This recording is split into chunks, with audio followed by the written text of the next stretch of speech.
I would appreciate a clap from my brother Simone as he gives a presentation about himself.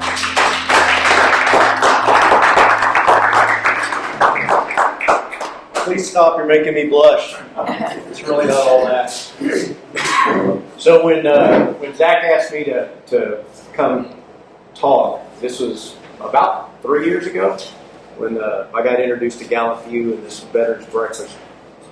And when I heard the mission of the Gallant View in helping vets, I had one particular area of interest of mine in that, and that's transitioning.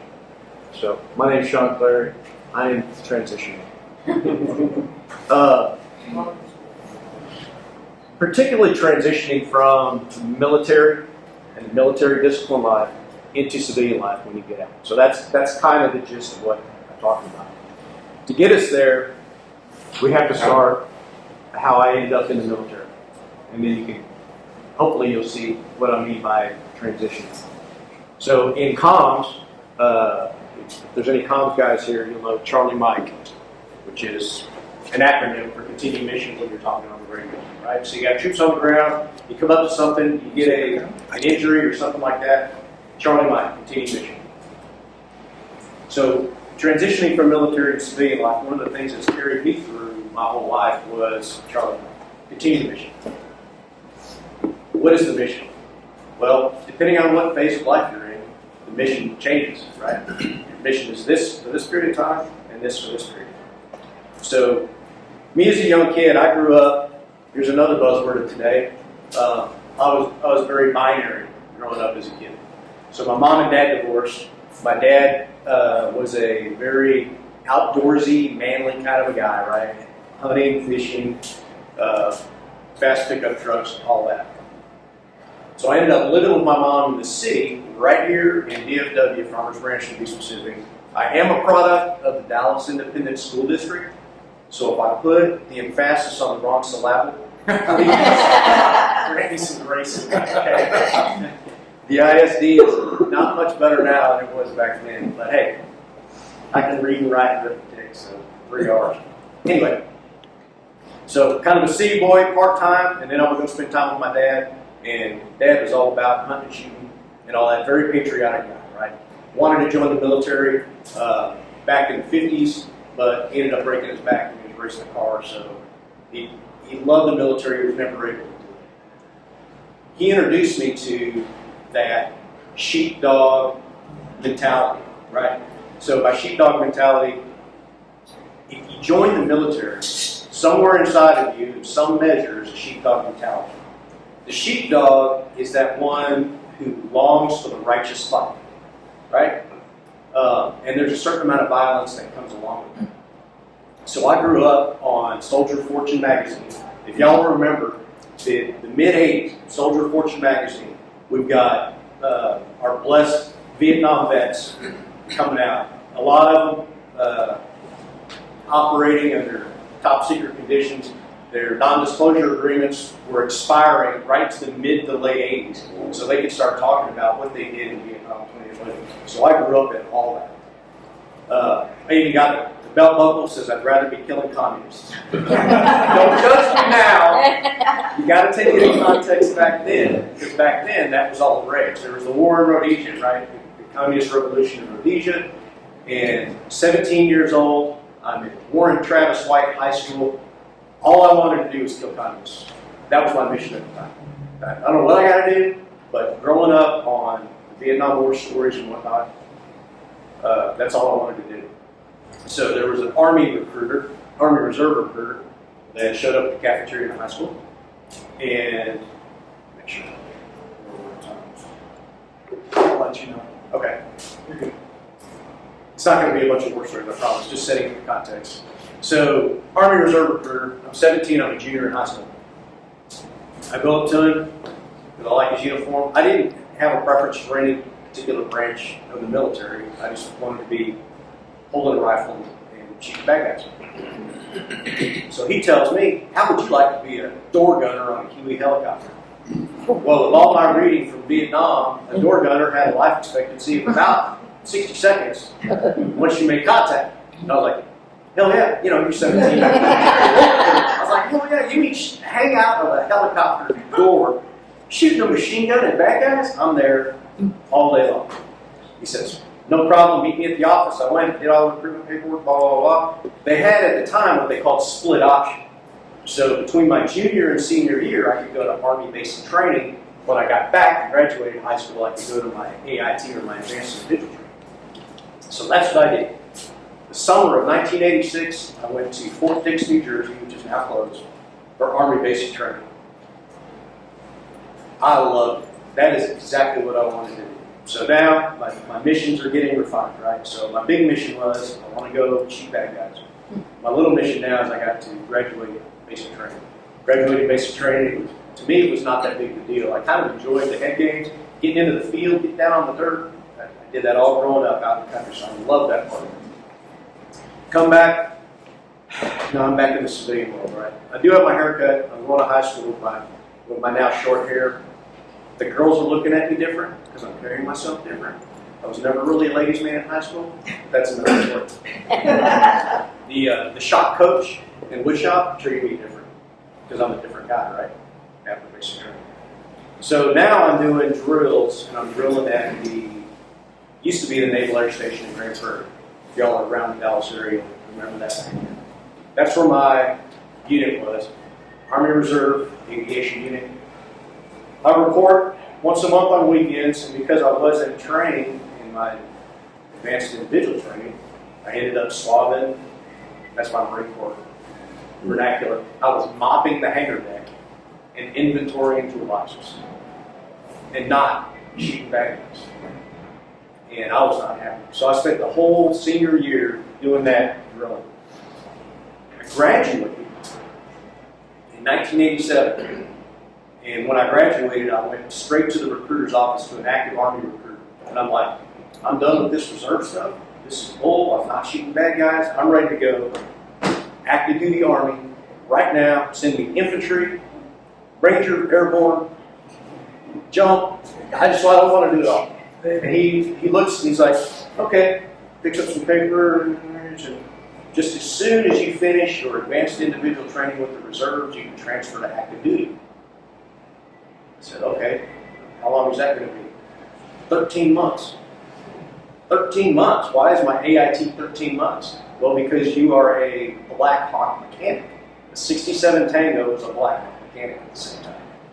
Yeah, oh, and if you're lucky enough, you may be able to shoot a machine gun out the door, maybe, right? But that's not what our recruiter said. So I was very upset. Right next door was a Marine recruiter. And I'd actually taken a friend of mine up there. He was going to be a Marine. So we ended up walking out of the offices at the same time. And he looks at me and he says, hey, that Marine recruiter says she'll put you in the Marine Corps right now, 6 years, guaranteed infantry. I said, guaranteed infantry? Yeah, guaranteed infantry. So I walked in there, and sure enough, Staff Sergeant, what's her name, got me signed up, and next thing I know, in the late entry program, and ship out to boot camp, San Diego, October 7th, 1987. So I did basic training, 86. Now I'm doing Marine Corps boot camp, 87. My mission, right? It's just a smaller mission than my bigger mission, shoot that guy. So graduate boot camp, infantry, and I get assigned to security forces because my GT score was higher than the average infantry guy, I guess. I don't know how they pick those guys. I got security forces, so I got to go to another school, which was security forces school. We called it gunslinger school back in the day, because you spent a whole week on a pistol, a whole week on a shotgun, and a whole week on CQB at close quarters power. It was an amazing school, a lot of fun. My first duty station was Brunswick Naval Air Station in Brunswick, Maine. So I get there, I start doing security forces stuff, and Major calls me into his office one day. And he says, hey, you're in the Army, right? I was like, yes, sir, I was in the Army Reserve. Remember, I was swabbing decks in the toolbox. I said, yes, I was technically in the Army Reserve. He goes, hey, we just got 2 slots to this Army school. It's called jump school or something like that. Do you think you could pass it? Yes, I could pass it. And of course, the Marine Corps doesn't know, your general Marine Corps grunt guy doesn't know nothing about Army stuff. And so they thought it was like Ranger school or something. Well, if you think you can pass, you'll see you and one other guy go down. So I ended up getting jump school as a Marine in security forces, which I thought was pretty cool. Because the Marine Corps, you get to wear shiny jump wings on the camis. And so here I am going back to my security forces unit, sporting my shiny jump wings. You know, 5 jumps, tripping and falling out of an aircraft. It's really not bad. Nice. Anyway, so enjoyed that. So now my next mission is to complete security forces because I want to get to the fleet because that's where I'm going to start shooting bad guys, right? I'm not going to shoot bad guys during the naval base. Get to the fleet, 2nd Battalion, 3rd Marines, Kaneohe Bay, Hawaii. Show up sporting my shiny jump wings, my fresh corporal stripes. I was a guaranteed QEP corporal. It's called Quality Military Program. And dude, I am a bomb. I'm a salty dog. I've been in the Marine Corps for 2 years. I know what's up. So I get to this infantry unit, and my platoon has 3 guys in it. The rest were killed in a CH-46 accident off the coast of Hawaii, or off the coast of Okinawa. CH-46 was coming and landed on one of the ships, bounced off, hit, rolled over, and killed all but like 3 or 4 of them that were on the aircraft. So that was a shock. And these guys are salty dogs, right? They've actually been fleet runs for a while. I was a security force run in the air conditioning most of the time. So there was that transition. So then my mission changed to, I want to be the saltiest, best run the Marine Corps has ever seen. So, did that. Captain, company commander calls me into his office one day. He goes, hey, you've been to jump school. Yeah, I've been to jump school. We got these 2 slots to something called air assault school on the other side of the island. Do you think you could pass that? Yep, I can pass that. Oh, yeah. So, 25th Infantry Division, Army, is on the other side of the island. And they actually have a resident air assault school. So here I am. What year was this? This was, so I went to jump school in 89. So this has got to be 90-ish, something like that. I went to that air assault school in '88. I was just wondering. Oh, but you just a couple years before that. So that's when I got to get on a freaking Huey. So in air assault school, we got on the Huey and we're flying up and over the draws and valleys of Hawaii. That was it. So sitting there, kicking your legs over the outside the door.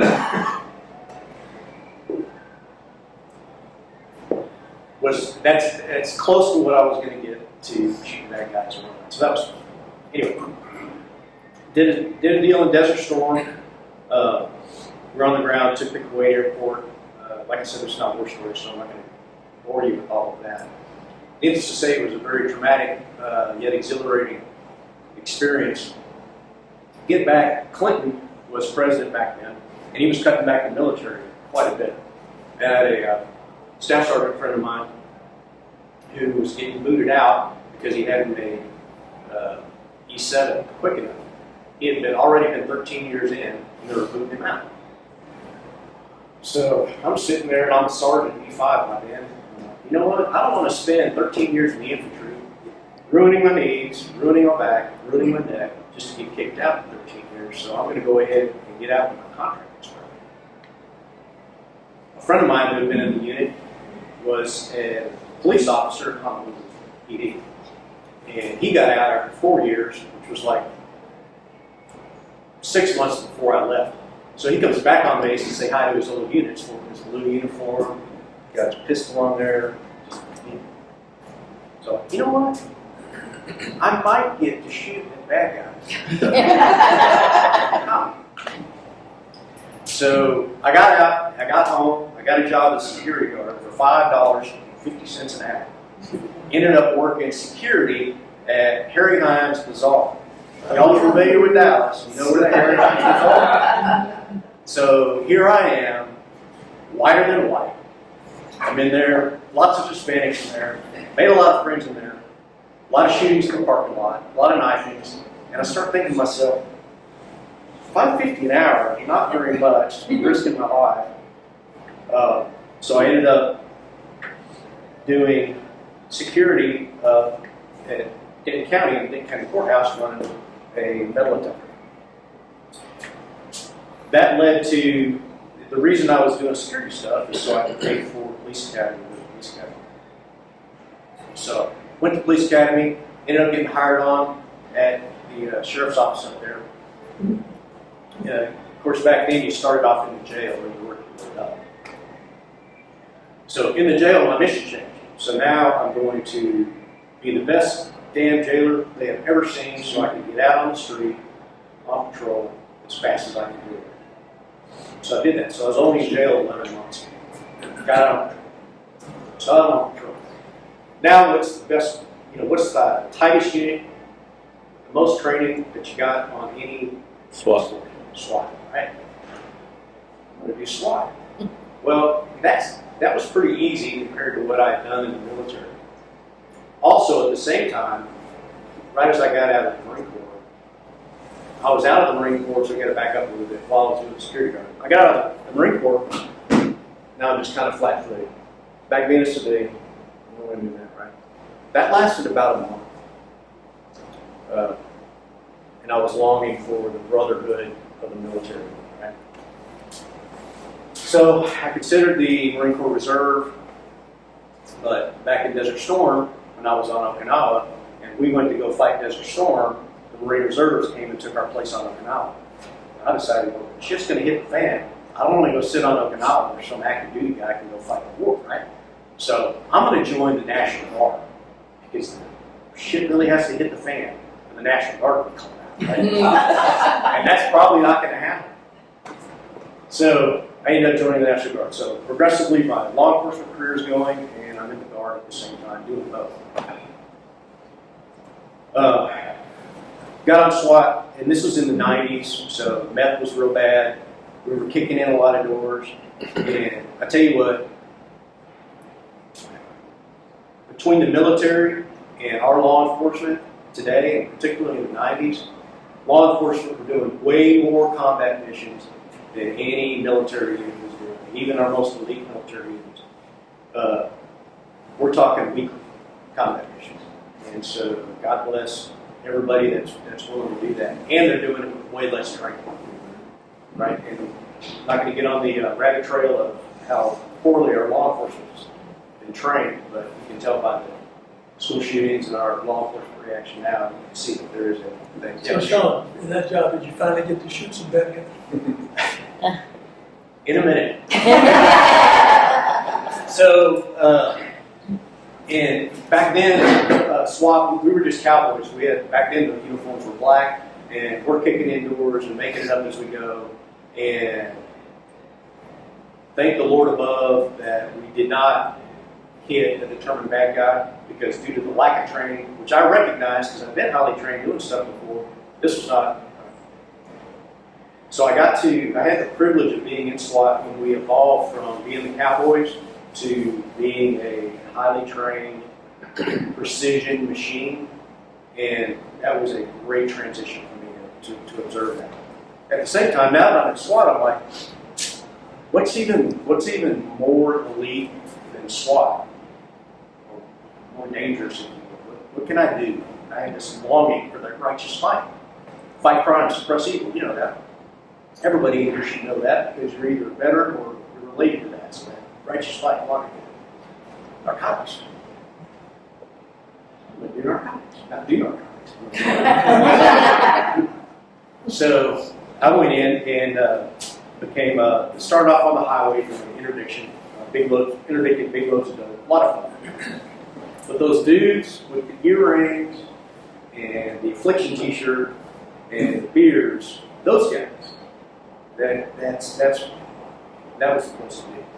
So I ended up getting on a federal task force doing undercover narcotics. So I was in narcotics for 17 years. So I got to see everything from way back in the bathtub meth days to up to when I was getting out was, the meth from Mexico coming in, ice, crystal, all that other stuff.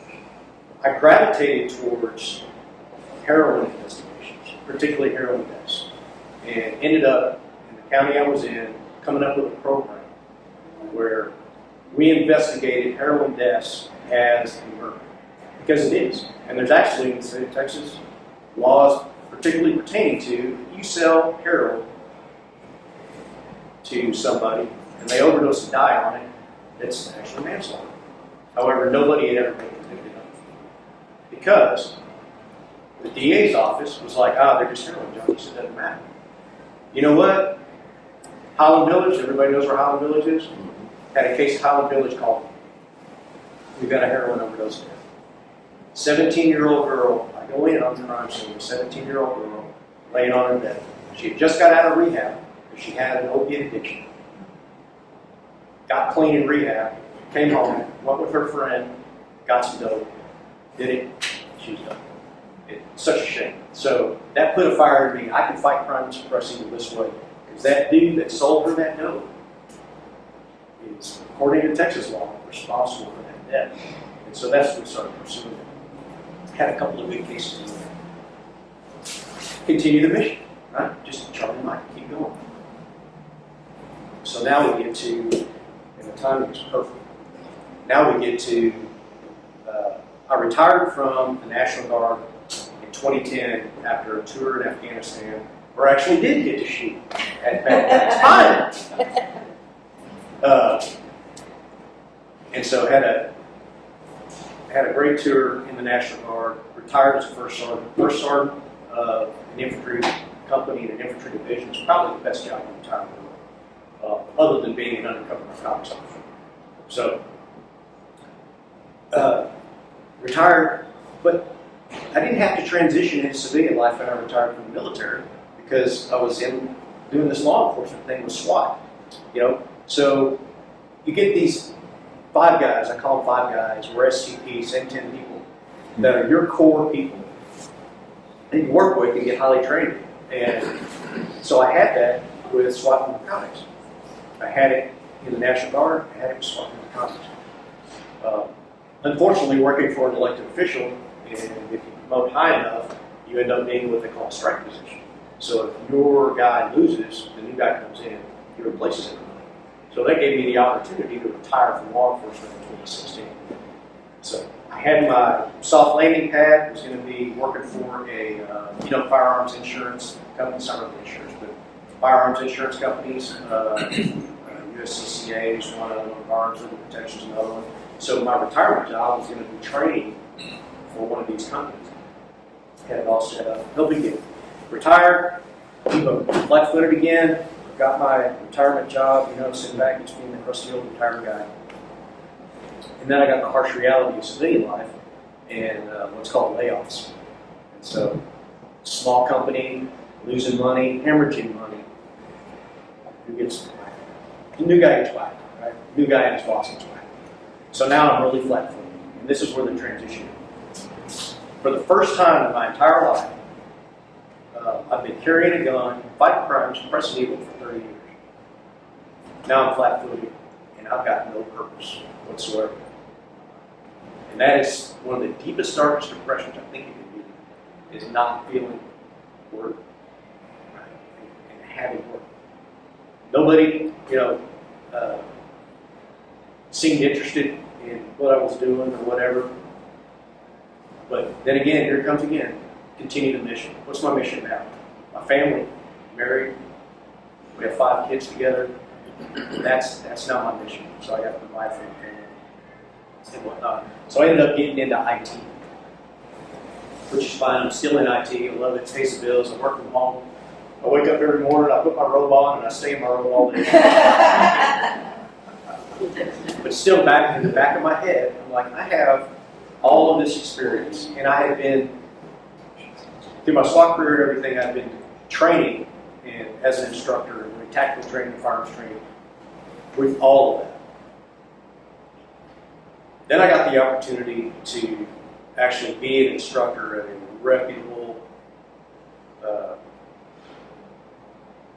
training philosophy company from a guy, and got the opportunity to impart all of my experience and all the mistakes I made, and now I get to train our law enforcement and military guys in close quarter battle, tactical firearms and whatnot, and I train civilians as well. Charlie Mike, continue the mission, right? So now my mission is to impart as much knowledge on from my mistakes and what I learned over the years growing up to these young guys who, quite frankly, are out there doing a job that's harder now than it ever was when I was there. And so that's kind of my mission now. And the core takeaways of this transition is you're always going to be transitioning. You're always going to be transitioning. You're always going to be a warrior. As a veteran, you're always a warrior. You're always going to be transitioning from some aspect of being a warrior, just adjusting it. Whether or not you're going to be a warrior for a government entity, a warrior for a private company, a warrior for your family, you're always in transition. And the key to that transition is to Charlie Mike. Continue your mission, identify your mission, and then just charge on. And I think by sharing this concept, I'm not a licensed counselor, right? And I don't provide legal advice or counseling advice. But I have experienced the depths of depression, not having that sense of purpose, or feeling that I'm highly qualified to do this, but it's not really useful anymore.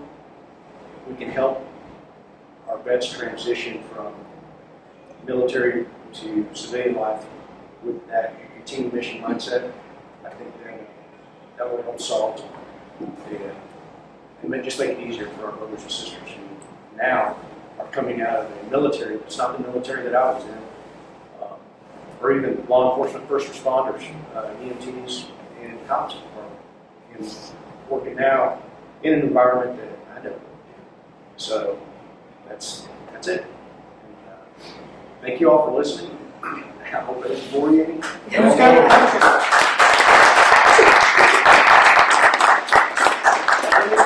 Questions or anything that I've covered? Yes, ma'am. When you were undercover, did you ever have to do any of the drugs with the drug dealer journeys? No. No, okay. No, there was only one exception for doing those when you're doing undercover buys and stuff, and that was if they were holding a gun to your head. Mm-hmm. But if that would have ever happened, and if I would have ever had to partake in that, my law enforcement career, I mean, not my law enforcement career doing fire, but I wouldn't have been doing that anymore, because then I wouldn't have been able to testify in court or anything like that. My credibility would have been shot. So that's a big deal about undercover guys doing dope. I saw that movie one Shatner sticks his little finger in there. Tasted. Yeah, just to make sure. Yeah. I'm not saying never happens like in New York, but in reality, in the state of Texas, it doesn't happen. What kind of IT work? So I'm in infrastructure, servers, switches, virtual infrastructure, both the physical and virtual. So. Yes, sir. So a lot of the Marines that I've been engaged with, they had that same mentality of wanting to engage with the bad guys. Mm-hmm. The problem is once they finally got to do it, there was a lot of opportunities to do it. They had a big letdown because it wasn't the maybe quite what they thought it was going to be. Mm-hmm. Did you, when you finally had that experience, did you have that letdown or? Well, yes, and it was because I had made it in my mind. What I had made it was not what it ended up being. Now it didn't hit me negatively, other than it wasn't all that I thought it was going to be, and it was a lot scarier than I thought it was. So yeah, you come this close to pissing yourself in a firefight because the shit's real. And one time, no war story, but bullets do funny things, and we got ambushed and taken cover with some special forces guys behind a Humvee, and I hear the crack from the slap, and everything goes into slow motion. You experience that, or you've been in a car wreck or a motorcycle wreck, everything goes into slow motion for sure, all the time. So everything's in slow motion, there's RPGs blowing up everywhere. I go up towards the right front tire, and then I hear the crack of the slap, and then I see this AK-47 bullet spinning like a football in the dirt road right in front of me. Weirdest thing. So all of this stuff is going on, and the only thing I can concentrate on is that bullet is spinning, and I watch it go, but it had hit really close to where I was. So after we secured the scene and got everything, I went over and got that bullet, and that was one of my pictures that I brought home to remind me of my mentality. Shawn, thank you for being here. Oh, you're welcome.